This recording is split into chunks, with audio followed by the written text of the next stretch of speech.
नमस्कार. महाराष्ट्रातील विविध क्षेत्रातील बातम्या झटपट आपल्या मोबाईलवर पाहण्यासाठी लगेचच सबस्क्राईब करा राष्ट्रशक्ती लाईव्ह न्यूज आणि सोबत बेल आयकॉन प्रेस करायला विसरू नका. इतिहासाच्या पुस्तकात लिहिलं जातं की ते कोण काय बोललं होतं आणि तिथे जर एक शब्द जरी निघाला तर पंतप्रधानांना त्याचा नोट घ्यावी लागते, मंत्र्यांना काम करावं लागतं. एवढं पवित्र आहे ते संसद, पार्लमेंट.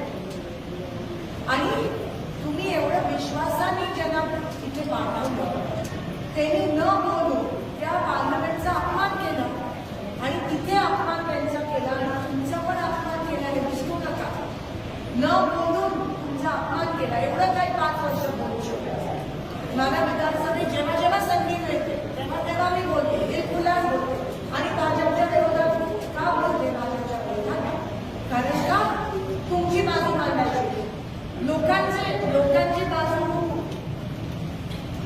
जर मांडायची असेल तर भाजपच्या विरोधात बोलावं लागतं. कारण का भाजपचे मंत्री काही काम करत नाही. मग त्याला आपण वेगळीच धरायला पाहिजे. पण बीजेपीचे आमदार खासदार जेव्हा जेव्हा मला विधानसभेत संधी मिळाली तेव्हा तेव्हा मी तुमच्या बाजूनी बोलली, तेव्हा तेव्हा मी तुमच्या बाजूनी बोलली आणि अनेक प्रश्न मांडले. पार्लमेंटमध्ये तुमच्या खासदाराला चान्स होता 5 वर्ष. एका वर्षात किती अधिवेशन होतात मला सांगा? पावसाळी, बजेट आणि हिवाळी 3 अधिवेशन. प्रत्येक अधिवेशन किती दिवस चालतं? 15-20 दिवस चालतं, 1-1 महिना चालतो. ते बोलले असते तर तुमची कामं झाली असते. बोलले असते तर सोलापूरला पाणी मिळालं असतं. बोलले असते तर अक्कलकोटला पाणी मिळालं असतं. पण बोललेच नाही. मग तुमचा अपमान नाही झाला. परत तुमच्या बरोबर धोका करण्यात आला. मग निवडून देऊन काय उपयोग जर बोलणारच नाही तर? आणि काय बोलायचं? फक्त मागायचंय तुमच्या बाजूने, फक्त तुमच्यासाठी मागायचं. आणि एवढा जर पुन्हा पुन्हा पुन्हा तुम्हाला विश्वासघात होत असेल तर पुन्हा तुम्ही भाजपला मतदान करणार आहात. म्हणून मी सोपं गणित तुमच्या समोर मांडते.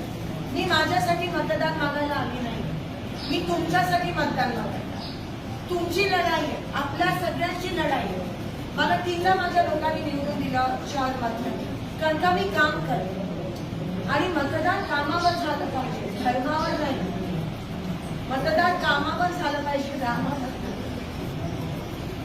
कर्म महत्वाचं आहे, धर्म नाही. धर्म असेल पण इलेक्शन मध्ये नाही.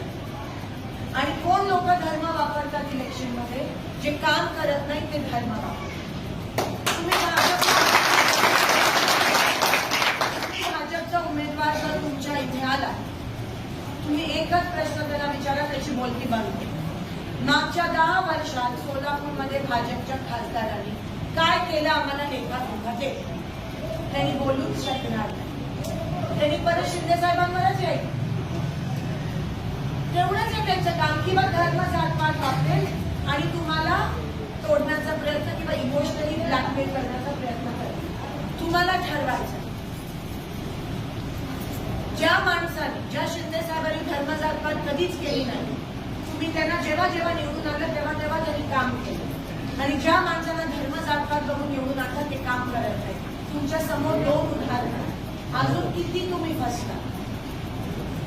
आणि मी फक्त काम करते. काम करणं माझा धर्म. मी दुसरं काही करत नाही. आणि मी घाबरत नाही मोदींना, ईडीना. मी घाबरत नाही. मी बोलते बीजेपीला, कारण का मला तुमची कामं करायची. मग जर तुमच्या बाजूने लढायला, तुमच्या बाजूने काम करायला लोक आहेत, काँग्रेस आहे, तर तुम्ही आम्हाला धुंकून बीजेपीला मतदान दिलं तर नुकसान कोणाचं आहे? म्हणून विचार करा. अजून एक महिना तुमचा काय काय मतदार असतात ज्यांनी अजून ठरवलं नसतं. काय काय मतदार असतात ते ठरवलेलं आमचं ठरलं. आणि काय काय मतदार असतात ते करतात बीजेपी. बीजेपीच्या मतदारांना पण मी सांगते, देशाला कीड लावण्याची लोक. तुम्ही जर देशाला पुन्हा एकदा त्या किडीत सामील झाला, नुकसान तुमचं आहे. मग एकीकडे रोजगार करणार, तुम्हाला काम देणार नाही, तुम्ही उपाशी मरणार. आणि हे लोक फक्त धर्म जातपात करतात. तुम्हाला काय पाहिजे? कामासोबत काम करा ना. म्हणजे शेतकरी उपाशी मरताय आणि ह्यांना फक्त हेच सुचतंय की जाती जातीमध्ये तेढ निर्माण करणं, सोलापुरात येऊन किंवा इथे येऊन खिंडी पसरवणं की हे बोलले ते बोलले, तेवढंच करतायत. आणि तुम्हाला कळायला पाहिजे की त्यांना असं त्यांनी केलं नाही. ते इथे त्यांनी जय श्रीरामवर जर राजकारण केलं, त्यांना सांगा राम आम्ही आधीपासून मानतो, तुम्ही कोण सांगा आलात आम्हाला सांगायला. आपण राम राम पाहुणं बोलतोच की, आपण रामकृष्ण हरी बोलतोच की, तुम्ही कोण आलात आम्हाला शिकवायला? बरोबर आहे का नाही? तुम्ही कोण आलात आम्हाला सांगायला? आणि आम्ही सगळे मानतो, तुम्ही काम काय केलं ते पहिले सांगा ना. आमची पोरं बाळं उपाशी म्हणतात, त्यावर काय केलं 10 वर्षात सांगा. हे प्रश्न तुम्ही त्यांना विचारा. आणि मग बघा ते कसे गप्पा बसतात. त्यांना तुम्ही वळवू शकता. आम्ही विरोधक कमी करणार. आणि या जनतेने पण त्याच्या एक चक्रात मारली पाहिजे. असे प्रश्न विचारू. आपण विचारत नाही. तुम्ही त्यांना सांगा आम्ही मानतोय, आम्ही धर्म मानतो, उपास आम्ही पण करतो संकष्टीचे, पण मी धर्माचं भांडवल करत नाही. आणि म्हणून माझ्या लोकांनी मला 3दा निवडून दिलं ना, मी काम केलं म्हणून. तुम्ही नेहमी काम करणाऱ्या लोकांना पाठीशी राहता. आता काय झालं? कृपया करून प्रश्न विचारा, कारण तुम्हाला विचार आणि वळवण्याचा प्रयत्न हे लोक करतील. मी तुम्हाला सांगते, जेव्हा त्यांना कळतं ना की त्यांची बाजू कमी आहे आणि आपली जास्त आहे, तेव्हा लास्ट मध्ये त्यांना काय मिळालं नाही, तर जातीमध्ये ते निर्माण करतात. विनंती करते की त्यांची पद्धतच आहे.